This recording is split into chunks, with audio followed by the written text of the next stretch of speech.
네, 은혜로운 찬송 하나님이 크게 영광 받으신 줄로 믿습니다. 오늘은 믿음의 조상 아브라함 초기 때 일어난 일들에 대해서 좀 묶어서 말씀을 드릴 텐데, 여러분들이 능히 아는 말씀이지만 하나님이 새로운 은혜를 주실 줄로 믿습니다. 우리가 아브라함의 초기 사역을 보면, 첫째, 그는 눈을 들어 하나님을 봤다는 것입니다. 믿음은 무엇이냐? 눈을 들어 하나님을 바라보는 것, 하나님의 약속을 바라보는 것. 이게 믿음입니다. 여러분, 지난 일주일 동안에 혼란한 세상 속에서 때론 낙심되고 또 힘든 부분을 가지고 오늘 예배에 오신 분들이 계실 것입니다. 다시 이 세상에 눈 떴던 것들에 대해서 하늘의 눈을 뜨시고 위로부터 내려온 하나님의 약속의 셈을 얻게 되시기를 예수님의 이름으로 축원드리겠습니다. 아브라함은 75세 때 하나님이 그를 부르셨어요. 그래서 아브라함아, 너는 너의 본토 친척 아비족을 떠나 내가 너에게 지시한 땅으로 가라. 그래서 그는 75세 때 가나안 땅에 들어갑니다. 근데 아브라함이 떠날 때 조카 롯도 같이 했습니다. 이 조카 롯은 아버지가 일찍 돌아가셨죠. 그래서 아브라함이 자기 아들처럼 길렀어요. 그래서 이제 가나안 땅에 들어갔습니다. 아브라함은 상당히 부자였고 그 당시에 재산하면 양들이었어요. 이들은 유목민이었기 때문입니다. 그래서 롯에게도 양들을 좀 나눠줬습니다. 그런데 아브라함이 머물렀던 가나안 땅은 좀 건조한 곳이에요. 그래서 풀이 많지가 않습니다. 그런데 아브라함의 목자와 롯의 목자가 서로 양들을 먹이려고 이렇게 들판에서 서로 자꾸 다툼이 벌어집니다. 그러니까 아브라함이 그것을 보면서 안 되겠다. 우리가 하나님 믿는 사람들 다 아는데 믿지 않는 가나안 사람들이 보면서 저기 하나님 믿는 사람들이 양들 서로 먹이려고 싸우는 것을 보면 더욱이 되지 않겠다. 그래서 아브라함이 조카 롯에게 이야기합니다. 우리가 좀 땅을 나눠서 가지자. 그래서 네가 오른쪽 가지면 나는 왼쪽 갖고, 내가 왼쪽 가지면 난 오른쪽 갖겠다고 선택을 먼저 줍니다. 그러면 보통 사람들이라면 롯이 자기를 길러준 은혜, 그리고 재산을 준 은혜를 생각하면서 아브라함이 좀 더 좋은 땅을 갖고 자기는 조금 더 척박한 땅을 갖는 게 예의일 것 같습니다. 그런데 롯은 그렇게 하지 않아요. 성경에 봤더니 롯이 눈을 들었다. 그래서 그가 바라보는데 어디를 바라보냐면 소돔 땅을 바라봅니다. 근데 이 소돔 땅이 얼마나 아름다운지 물이 흐르고 에덴 동산 같고, 그리고 애굽 땅 같았더라. 성경에 그렇게 기록하고 있는데요. 스크린 보십니다. 창세기 13장 10절에 보면 이 롯이 눈을 들었죠. 그래서 요단 지역을 바라보니 수알까지 온 땅에 물이 넉넉하니 여호와께서 소돔과 고모라를 멸하시기 전이므로 여호와의 동산 같았고 애굽 땅 같았더라. 그러니까 에덴 동산이 얼마나 아름다워요. 근데 그렇게 생겼다는 거예요. 애굽 땅 같았더라. 애굽은 나일강이 흐르면서 이제 물에 의하여 밑에 퇴적층이 생깁니다. 삼각조가 생기는데 거기에 아주 기름진 곳이라서 곡식을 심기만 하면 풍년이 일어나는 그런 좋은 곳, 소돔 땅이 그랬다는 것이에요. 그런데 거기에는 한 가지 큰 잘못된 것이 있었습니다. 거기에는 죄악이 가득했어요. 스크린 보십니다. 네, 창세기 13장에 보면 소돔 사람은 여호와 앞에 악하여 큰 죄인이었더라. 큰 죄인. 굉장히 약했죠. 그러면 롯은 이제 선택권이 먼저 주어졌을 때 눈을 들었어요. 평상시에는 하나님 것을 바라봤는데 결정적인 순간에는 자기 욕심과 욕망 때문에 소돔 땅을 바라봤는데 거기에는 죄악이 가득했다. 그럼에도 불구하고 그 땅에 갇히면 농사도 잘 될 것 같고 돈도 잘 벌 것 같고 뭐 어때? 거긴 타락했다 할지라도 내 믿음만 잘 지키면 되겠지. 뭐 이런 생각으로 그 땅을 선택했던 것 같습니다. 아브라함 보겠습니다. 아브라함도 평상시에 하나님의 지시를 따라 움직였어요. 그래서 눈을 들어 하늘의 것을 봤습니다. 항상 눈을 들어 하나님을 따라다녔지요. 그런데 여러분, 조카 롯이 먼저 좋은 곳 차지하고 좋은 땅으로 갔을 때 아브라함의 마음이 좀 섭섭할 수도 있었을 거예요. 그래서 아니, 저 녀석이 내가 아들처럼 길렀고 재산도 줬더니 좋은 거를 먼저 선택해. 그래서 속상한 마음 가운데 푹 젖어 있을 때 하나님이 이렇게 말씀합니다. 아브라함아, 눈을 들어라. 그리고 내가 너에게 약속한 땅을 다시 봐라. 동서남북 약속한 가나안 땅, 그 땅 너에게 다시 주겠다라고 약속을 다시 하십니다. 스크린 보십니다. 롯이 아브라함을 떠난 후에 여호와께서 아브라함에게 이르시되 너는 눈을 들어 따라 했습니다. 너는 눈을 다시 들어. 눈을 다시 들어라. 낙심한 너는 들어. 너 있는 곳에서 북쪽, 남쪽, 동쪽, 서쪽을 바라봐라. 보이는 땅을 내가 너와 내 자손에게 주리니 영원히 이르리라. 이렇게 말씀을 하십니다. 여러분, 여기서 우리는 선택하는 것, 눈을 들어 선택하는 것이 그 사람의 운명을 가르는 것을 알 수가 있어요. 아브라함과 롯은 똑같이 하나님의 말씀을 듣고 가나안 땅에 왔습니다. 눈을 들어 항상 하나님을 바라봤어요. 그러나 결정의 시간에 정말 내가 어디로 가야 될까? 결정의 시간에 똑같이 눈을 들었는데 롯은 욕망대로 저기 가득하지만 저기는 돈 잘 벌 것 같아. 수익이 있을 것 같아. 욕망의 도시 소돔을 선택합니다. 그러나 아브라함도 평상시에 눈을 들어봤죠. 근데 조카 롯이 자기를 섭섭하게 했기 때문에 좀 힘들었을 거예요. 낙심됐을 때 하나님은 다시 눈 들어. 그리고 너는 가나안 땅, 하늘 주신 땅 바라봐. 그래서 그가 다시 가나안 땅을 바라보며 소망을 얻게 됩니다. 결정적인 순간에 어디를 보냐에 따라서 그들의 삶의 모든 것이 달라지게 되었습니다. 그래서 소돔성은 타락했기 때문에 불로 나중에 멸망하게 되었고요. 아브라함은 놀랍게 그 땅에서 축복을 받게 됩니다. 믿음은 무엇이냐면 눈을 들어 하늘을 바라보는 것, 눈을 들어 하나님 바라보는 것, 눈을 들어 하나님의 약속을 바라보는 것이에요. 따르겠습니다. 눈을 들어 하나님의 약속을 바라보자. 평상시에는 그래요. 그런데 오늘 오신 분들 가운데 지난 일주일 동안에 참 험한 세상에 살면서 낙심되고 힘들고 그리고 죄송합니다. 하나님을 믿었는데도 잘 되는 것 같지 않고 이렇게 처져 있는 심령들이 있다면 하나님은 아브라함에게 말씀하셨듯이 여러분들에게 다시 말씀합니다. 다시 눈을 들어 하나님의 약속을 바라보라. 따라해보겠습니다. 다시 눈을 들어 하나님의 약속을 바라봐라. 여러분, 믿음은 뭐냐? 눈을 들어 소망 중에 하나님의 약속을 바라보는 것입니다. 그리고요, 믿음은 무엇이냐? 특별히 하나님의 시선이 어디로 가 있는지, 하나님의 시선이 가 있는 곳에 우리의 시선도 같이 가는 것, 이게 믿음입니다. 그래서 여러분, 오늘 다시 한번 하나님의 약속을 바라보는 믿음으로 일어나서 하나님의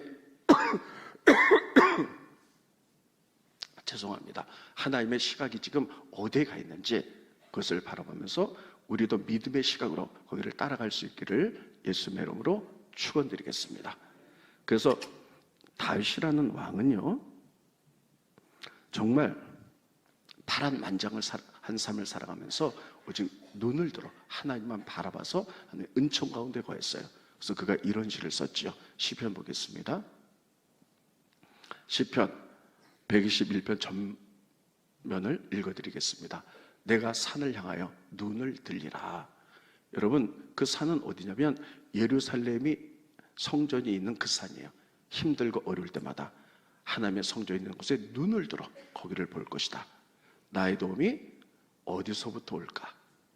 나의 도움은 천지를 지으신 여호와에게서로다.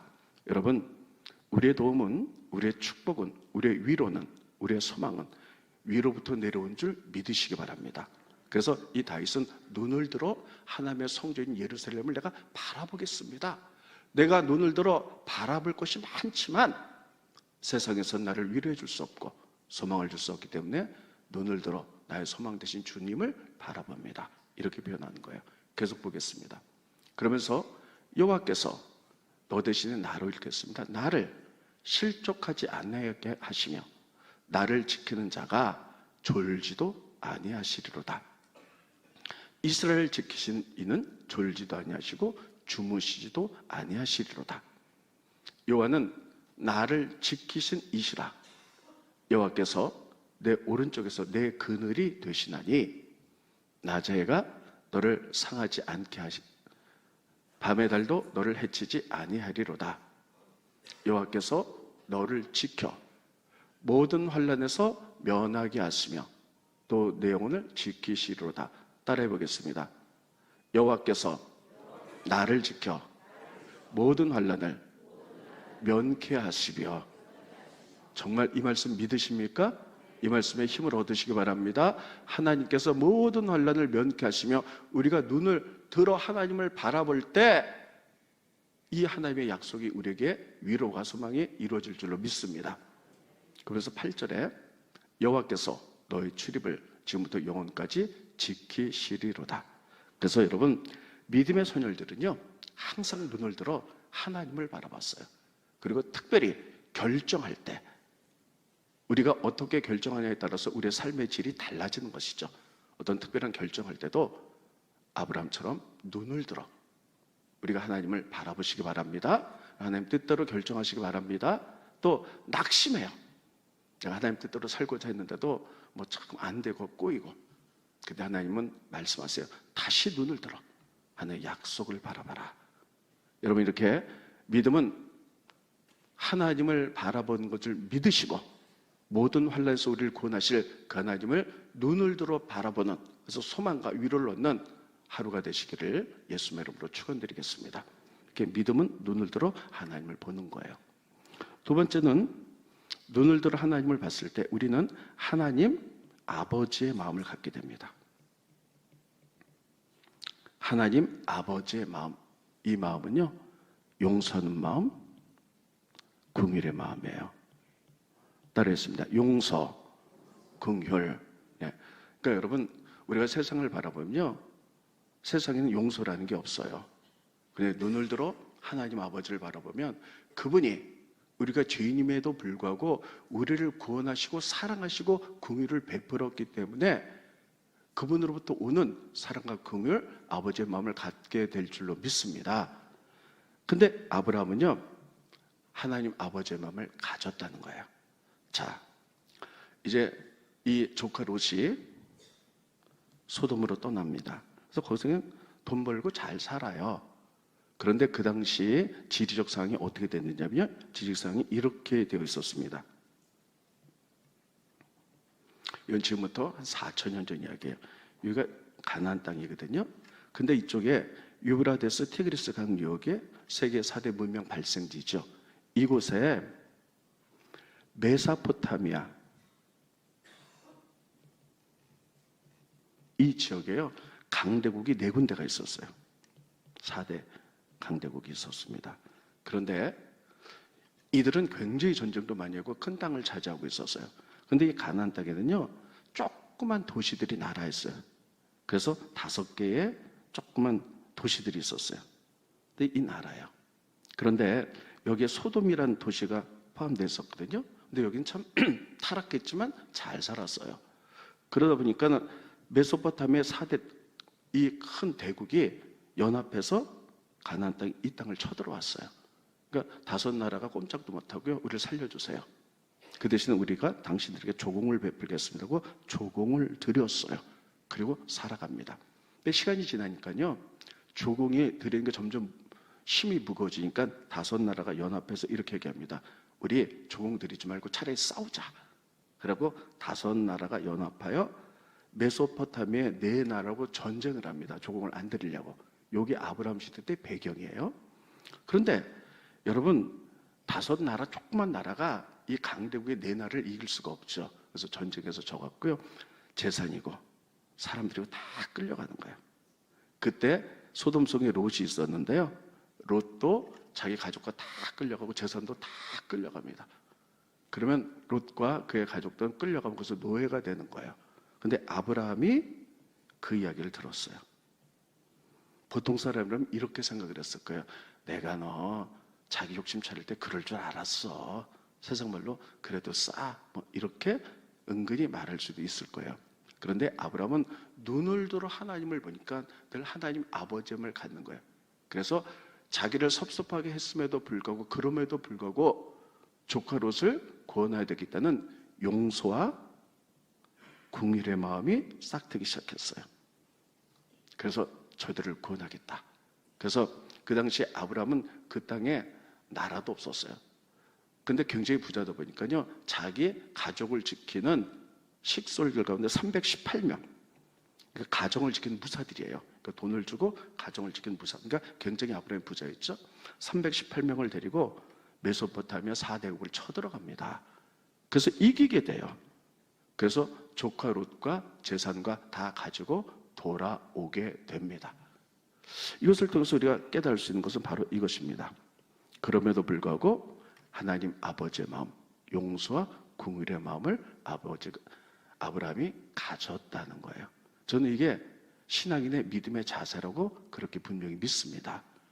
여러분, 세상에서는요, 너 틀렸어, 맞았어, 냉정하고 세상엔 용서가 없고 긍휼이 없어요. 근데 교회는 그래서는 안 되는 거예요. 교회는 그럼에도 불구하고 우리가 하나님의 사랑과 긍휼로 용서를 받았기 때문에 이런 하나님 아버지의 마음을 품고 용납하고 용서하고 받아들이고 화합하는 것, 이게 교회인 줄 믿으시기 바랍니다. 그리고 하나님은 그런 사람들을 들어 쓰셨어요. 한 가지 더 예를 드릴게요. 여러분 잘 아는 대로 다윗 있죠. 다윗 왕. 제가 몇 주 전에 이 말씀 드렸을 거예요. 사울 왕이 다윗이 자기 왕권을 뺏을까 봐, 그러니까 사울은 다윗에게 왕권을 뺏길까 봐 그를 죽이려고 쫓아다닙니다. 그래서 다윗은 막 도망다녀요. 그런데 다윗이 의롭다 보니까요, 다 밑에 있을 거야 하고 600명의 용사가 그들과 같이 도망을 다닙니다. 그런데 그가 그일라에 이르게 되었어요. 따랐습니다. 그일라에 이르게 되었는데요, 그일라에 블레셋이라는 도시, 나라에 곁에 있거든요. 이 블레셋이 그일라를 쳐들어오는 거예요. 그러니까 그일라가 큰일 났어요. 여러분, 그럼 마땅히 나라에 정치하는 사람들이 나라를 지켜야 되잖아요. 그래서 사울이 마땅히 전쟁에 나가서 블레셋을 물리치고 그일라를 구원해야 돼요. 왜냐하면 자기 나라기 때문이에요. 근데 사울하고는 거기 관심이 없어요. 왕권을 그냥 쟁취하기 위해서 다윗을 죽일 계획만 있는 거예요. 다윗은 도망 다니면서 그일라를 보면서요, 저 우리 민족인데 블레셋에 저렇게 고통당하니 저를 도와줬으면 좋겠다, 이런 생각을 갖습니다. 그래서 하나님께 기도해요. 하나님이 전쟁에서 그들을 도와줘라. 그래서 600명의 용사에게 얘기를 합니다. 근데 600명 용사가 이렇게 얘기하는 거예요. 다윗이요, 지금 무슨 소리 하는 겁니까? 아니, 우리도 좀 쫓겨다니는 형편인데, 아니, 우리도 쫓겨다서 코가 석자인데 우리가 누구를 돕습니까? 말도 안 되는 얘기 하지 마십시오. 이렇게 얘기를 해요. 이해는 됩니다. 스크린 보시죠. 다윗의 사람들이, 여기서 다윗의 사람들은 다윗과 같이 도망다니는 600명의 용사들이에요. 그에게 이르되, 보소서, 우리가 유다 이스라엘 땅에 있기도 두렵거늘 하물며 그일라에 가서 블레셋 사람들의 군대를 치는 일을 하리까? 이거 안 된다는 거예요. 그래서 다윗이 다시 하나님께 묻습니다. 우리가 그일라를 도울까? 그러니까 하나님이 그렇게 하라는 거예요. 그래서 다윗은 600명의 용사를 다 설득을 해가지고 블레셋과 전쟁에서 그일라를 구원해냅니다. 저는 이게 왕의 마음, 하나님 아버지의 마음이라고 분명히 믿습니다. 내가 쫓겨다니면서도 나보다 더 고통당한 사람들을 도와주는 것, 이게 하나님 아버지의 마음이 없으면 절대 이루어질 수 없는 거예요. 그래서 다윗이 그일라에 잠깐 거하게 됩니다. 그랬더니 사울이 그 이야기를 들었어요. 야, 다윗이 지금 그일라에 있다. 그러니까는 블레셋을 물리쳐서 그들을 구원했다고 여기는 관심이 없어요. 그일라에 있으니까 내가 가서 이 다윗을 죽이리라. 그때 다윗이 군대를 갖고 쳐들어오는 거예요. 그러니까 다윗이 그 이야기를 듣고요, 하나님께 묻습니다. 하나님, 지금 사울이 나를 잡아서 죽이려고 그일라로 쳐들어오는데 그일라 사람들이 나를 배반할까요? 과연 나를 내줄까요? 내가 그들을 도와줬기 때문에 나를 보여주지 않을까요? 하나님 이렇게 얘기하는 거예요. 그일라 사람들도 자기가 살려고 배신해서 너를 사울에게 내줄 거야, 이렇게 얘기를 해요. 스크린 보십니다. 다시 이르되, 그일라 사람들이 나와 네 사람을 사울의 손에 넘기겠나이까 하니 여호와께서 이르시되 그들이 너를 자기 살려고 사울 손에 넘기기라 하신지라. 그래요. 그럼 여러분 어떻게 하시겠어요? 여러분이 다윗이라면 아니 이런 배운 망득한 것이 있나? 내가 너를 권했는데 사울에게 혹시 불이익을 당하고 나를 넘겨? 뭐 이러잖아요. 그런데 다윗은요 용서해요. 그리고 조용히 떠나갑니다. 스크린 보시죠. 다윗과 그의 사람 600명가량 600명이 군대가 같이 있었다고 그랬잖아요. 일어나 그 일날을 떠나서 갈 수 있는 곳까지 갔어요. 사울이 찾을 수 없도록 갔더니 다윗이 그 일날에서 피한 것을 어떤 사람이 사울에게 알림해 사울이 가기를 그쳤더라. 전 이것을 보면서 여러분 진짜 왕의 마음을 가진 사람이 누굴까요? 하나님의 마음을 가진 사람이 누굴까요? 다윗입니다. 자기가 고통을 당하면서도 더 고통당하는 자기 민족을 구원하는 얘기, 자기 민족이 자기를 배반하는 걸 알면서도 용서하는 마음. 사울은 왕이지만 그런 마음이 전혀 없었어요.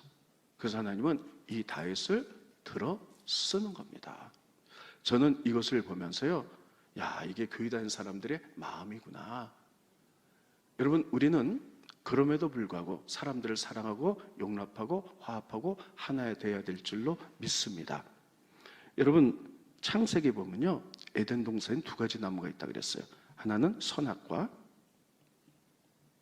하나는 생명나무예요. 그런데 선악과 생명은 전혀 다른 겁니다. 선악과는 먹으면 선과 악을 구별하는 거예요. 그래서 사람들이 선악과를 먹었죠. 먹지 말라 그랬는데.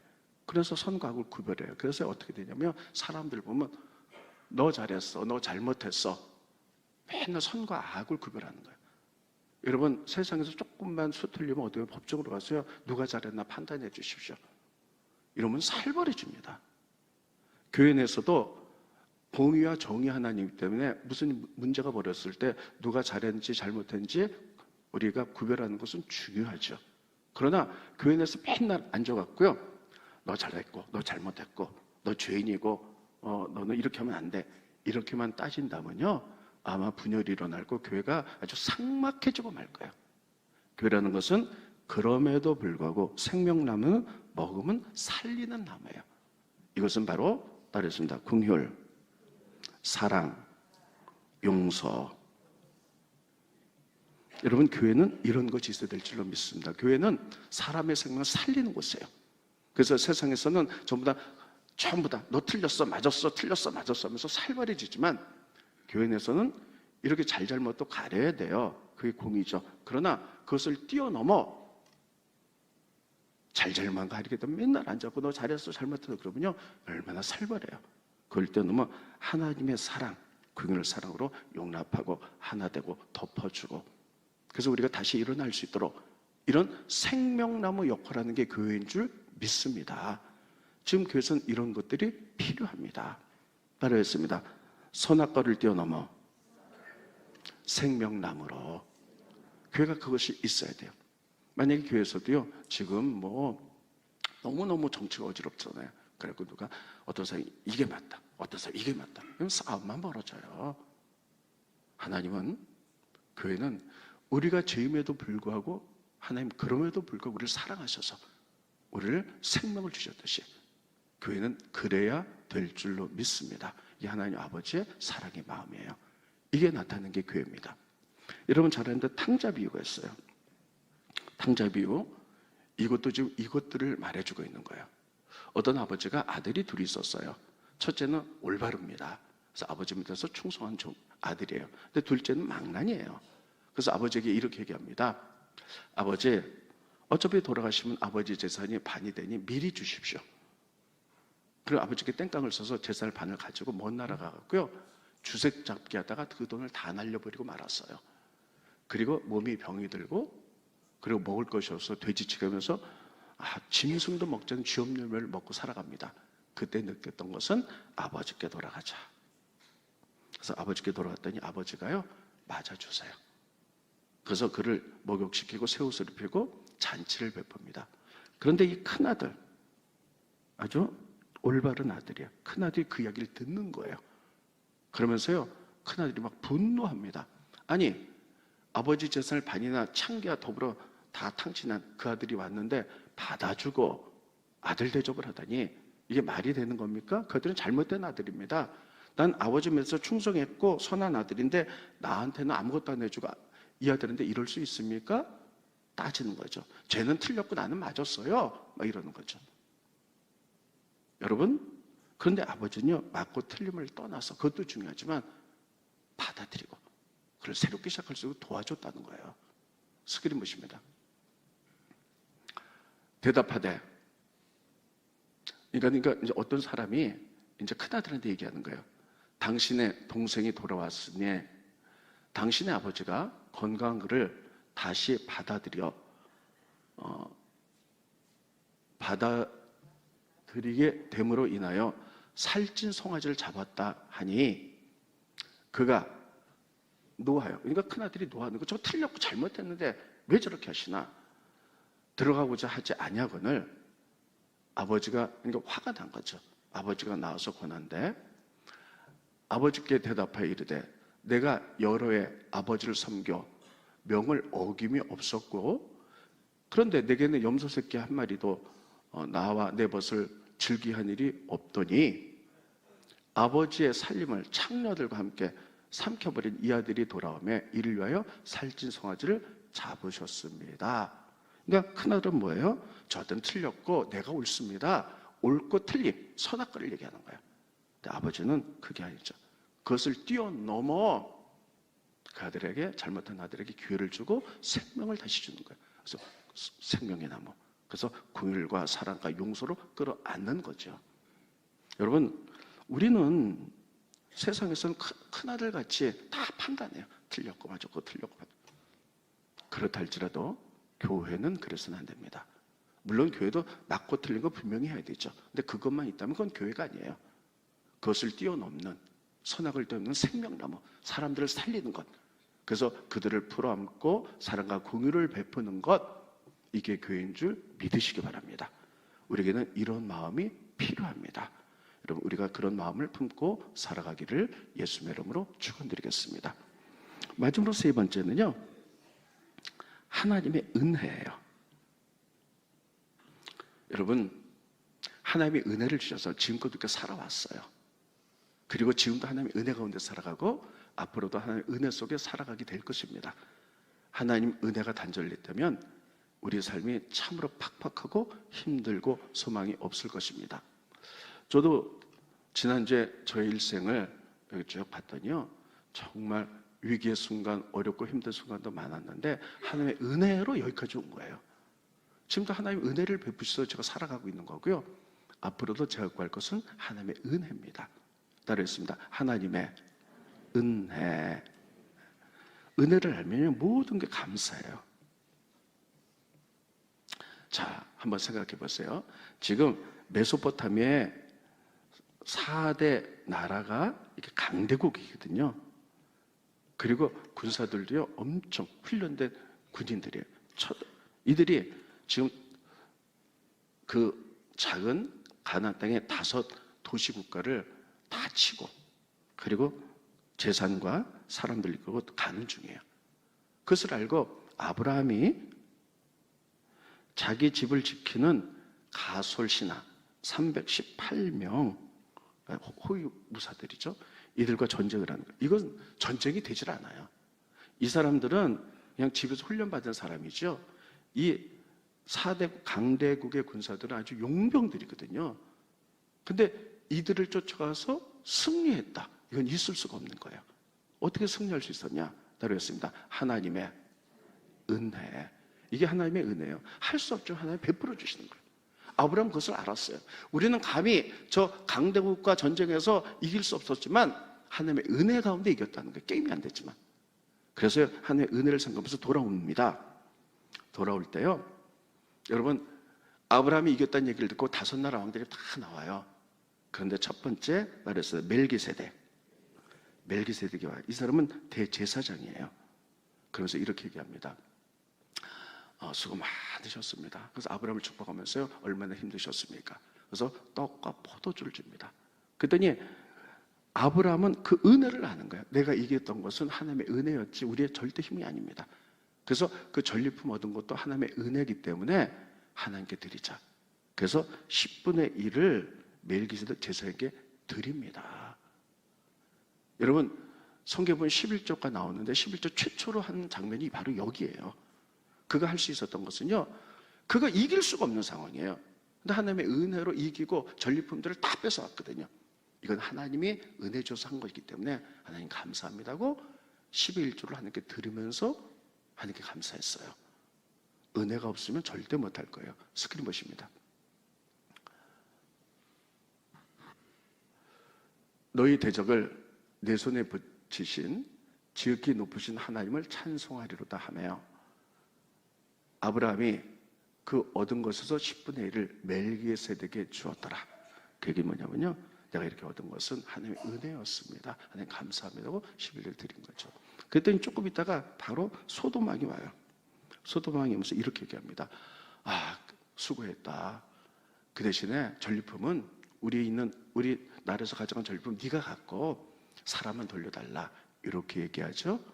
그랬더니 아브라함이 이렇게 얘기합니다. 아니, 내가 전리품과 사람들 다 너희는 돌려줄 거야.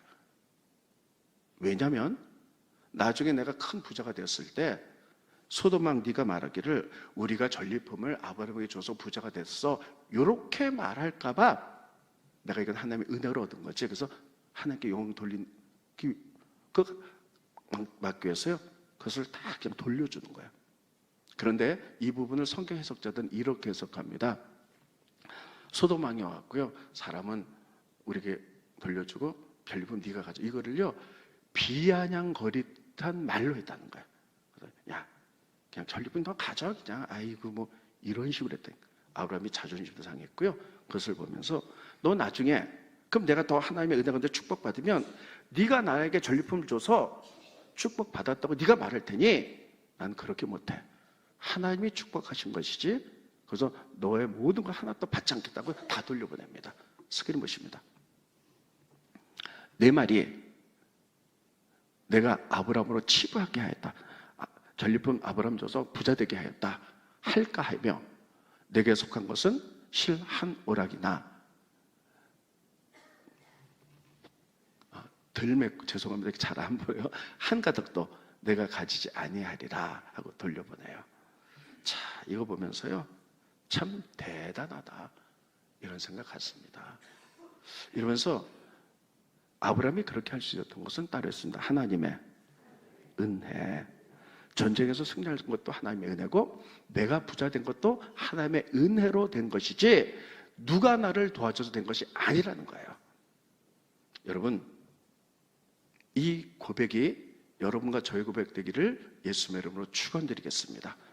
나의 나 된 것은 하나님의 은혜라. 성경에 보면 사도 바울도 이렇게 고백했습니다. 이번 주 암송 말씀인데요, 스크린 보십니다. 그러나 내가 나 된 것은 하나님의 은혜로 된 것이니. 아멘.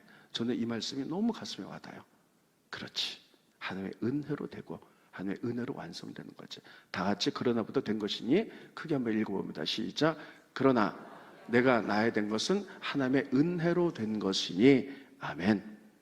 여러분, 하나님의 은혜로 된 것 기억하십니까? 하나님의 은혜로 지금까지 살아왔고 지금도 하나님의 은혜를 하나님 주실 것이고 그 힘으로 살아갈 것이며 미래도 하나님의 은혜 가운데 살아갈 줄로 믿습니다. 이것을 알아야만이 감사가 나올 수 있는 거고요.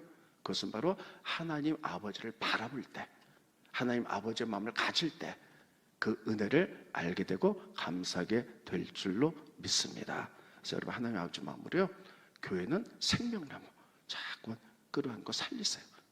교회에서 자꾸 너 틀렸어 이렇게 하는 건 아니에요. 그래서 생명나무로 살리는 교회, 그리고 은혜로 감사하는 교회 될 수 있기를 예수의 이름으로 축원드리겠습니다. 자, 그렇다면요, 이 찬송 한번 불러봅니다. 하나님의 은혜. 네, 한번 가사 보여주세요. 너무 유명한 찬송이죠. 나를 지으시니가 하나님입니다. 나를 부르시니도 하나님이에요. 나를 보내시니도 하나님, 나의 나 된 것은 다 하나님의 은혜라. 우리 나의 달려갈 길 다 가도록, 나의 마지막 호흡 다 하도록 나로 그 십자가 품게 하시니 나의 나 된 것은 하나님의 은혜라. 우리 이 찬송 2번 하고요, 기도가 마칩니다.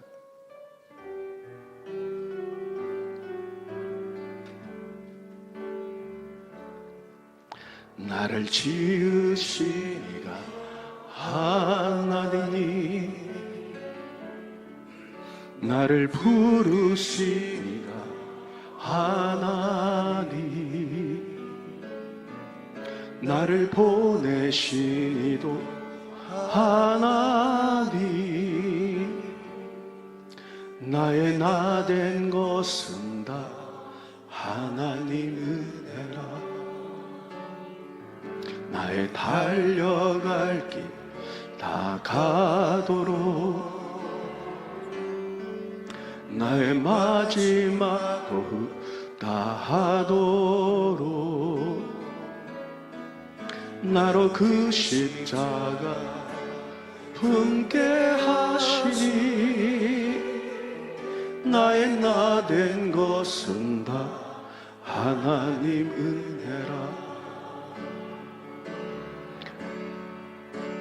한량없는 은혜, 갚을 길 없는 은혜, 내 삶을 애워싸는 하나님의 은혜, 나 주저함 없이 그 땅을 밟음도 나를 붙드시는 하나님의 은혜. 여러분, 오른손 가슴에 대시고요, 정말 하나님 은혜, 거기서부터 모든 게 나와요. 눈을 들어 하늘을 볼 때 하나님의 은혜를 주시고 하나님의 마음을 갖게 되고 감사가 나오고 살리는 생명나무 역할을 감당하게 됩니다. 지금은 우리가 교회에서 그거를 해야 될 때입니다. 눈 감으시고 다시 한번 1절 부르시고 기도가 마칩니다.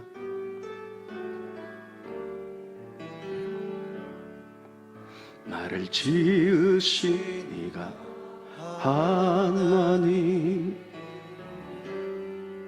나를 부르신 이가 하나님, 나를 보내신 이도 하나님, 나의 나 된 것은 다 하나님 은혜라. 달려갈 길 다 가도록, 나의 마지막 호흡 다 하도록, 나로 그 십자가 품게 하시니 나의 나 된 것은 다 하나님 은혜라. 한량없는 은혜, 갚을 길 없는 은혜, 내 삶을 애워싸는 하나님의 은혜, 나 주저함 없이 그 땅을 밟음도 나를 붙드시는 하나님의 은혜. 그렇습니다, 주님. 우리가 눈을 들어 하늘을 보기 원합니다. 하나님으로부터 은혜를 받으며 하나님의 마음을 갖기 원합니다. 그래서 우리가 선악과처럼 누구를 판단하고 정죄하는 것이 아니라 생명나무가 되어서 그럼에도 불구하고 우리가 품고 사랑하고 용서하고 화해하고 화합하여 생명을 살리는 교회가 되어갈 수 있도록 인도하여 주시옵소서. 교회에 하나님의 긍휼과 사랑과 용서가 나타나기 원합니다. 그것은 모든 위로부터 내려오니 우리가 눈을 들어 하늘을 바라보는 일주일 살아갈 수 있도록 축복하여 주시옵소서. 나를 이어선 하나님의 은혜 속에 우리가 날마다 감사하며 살아갈 수 있도록 우리의 발걸음을 인도하여 주시옵소서. 예수님의 이름으로 간절히 기도하옵나이다. 아멘.